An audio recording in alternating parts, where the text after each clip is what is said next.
Elementary Science Class 8. Materials, metals and non-metals. Physical properties of metals and non-metals. Have you ever noticed how different materials behave when you apply force to them? No, I haven't. What do you mean? Well, let's try an experiment. Take an iron nail, a piece of coal, and an aluminum wire. Let's see what happens when we hit them with a hammer. Okay, let's do it. Great. As you can see, the iron nail and the aluminum wire change shape when we hit them. This property of metals is called malleability, where they can be beaten into thin sheets. Wow, that's really interesting. What about the coal? The coal doesn't change shape when we hit it. It's a non-metal, and it doesn't have the same malleability as metals. I see. What other differences are there between metals and non-metals? Well, metals are also good conductors of heat and electricity, while non-metals are poor conductors. Metals also have a shiny, lustrous appearance and produce a ringing sound when struck, which is called being sonorous. Chemical properties of metals and non-metals. Have you ever wondered about the chemical properties of metals and non-metals? Let's explore this fascinating topic together. Yes, I'm really interested in learning more. What are the key differences between metals and non-metals? Well, one of the main differences is how they react with oxygen. Metals tend to form basic oxides, while non-metals form acidic oxides. For example, the reaction of iron and oxygen forms rust, which is a basic oxide. Interesting. And what about the reaction of magnesium with oxygen? When magnesium burns in air, it reacts with oxygen to form magnesium oxide, which is also a basic oxide. According to research, the reaction can be represented as. Okay, so metals form basic oxides. What about non-metals like sulfur?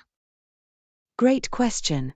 When sulfur is burned in air, it reacts with oxygen to form sulfur dioxide, or acidic oxide.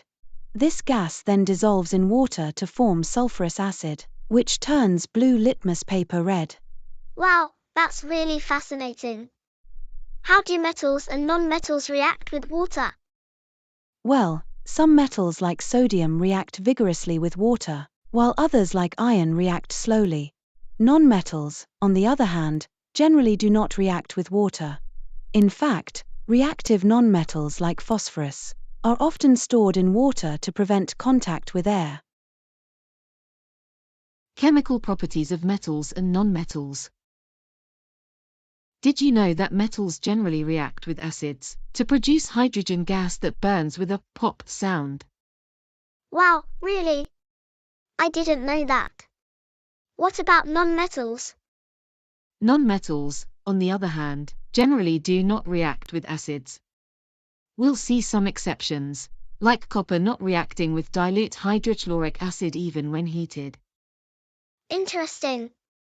And what about reactions with bases? Metals also react with bases, like sodium hydroxide, to produce hydrogen gas. But the reactions of non-metals with bases are more complex. I see. And what about displacement reactions? Displacement reactions occur when a more reactive metal replaces a less reactive metal in a compound.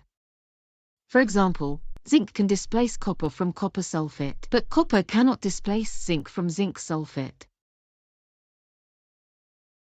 Uses of metals and non-metals.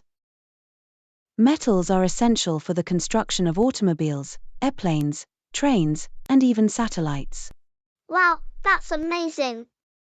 I can see why metals are so important. Non-metals are also incredibly useful.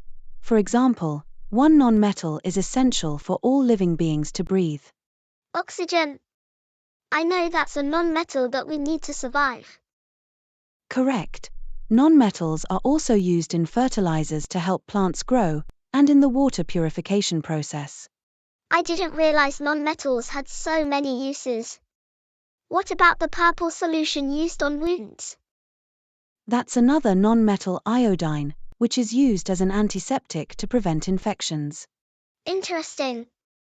And non-metals are even used in crackers. Yes, that's right.